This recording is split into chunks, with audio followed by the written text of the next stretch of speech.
Hi everyone, today I'll show you how to use the Premium Plus app within Zendesk. So I'm in my Premium Plus app. I can see that once I clicked here, the dashboard is visible.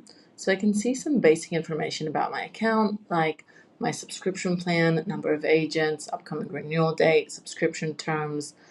I can also see my add-on products, my contact support, my account manager, request a change in my subscription, and I can see billing.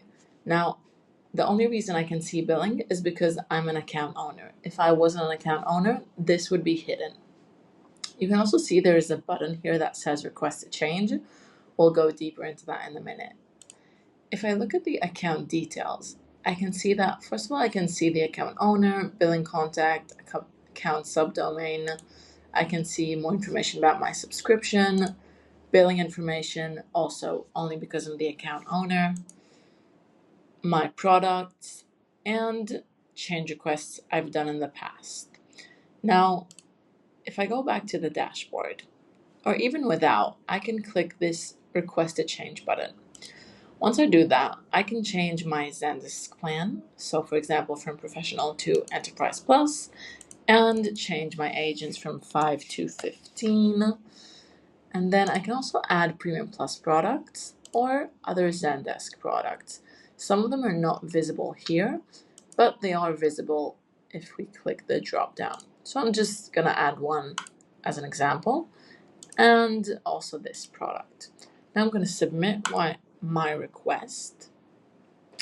Now, once this has been submitted, the account owner, which is me in this case, will get an email.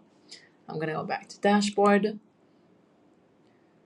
Now you can see everything is regular, but if I go to the account details and I go to change requests, I can see that this is my latest change and it's pending, meaning no one has approved it yet. Let's go to my email now. Okay, so this is what I got in my email. I can now see the change request that's been made, and I can approve or deny as the account owner. I'm gonna approve this request. And once it's been approved, I can go back to my Zendesk and it says approved now. And that's it.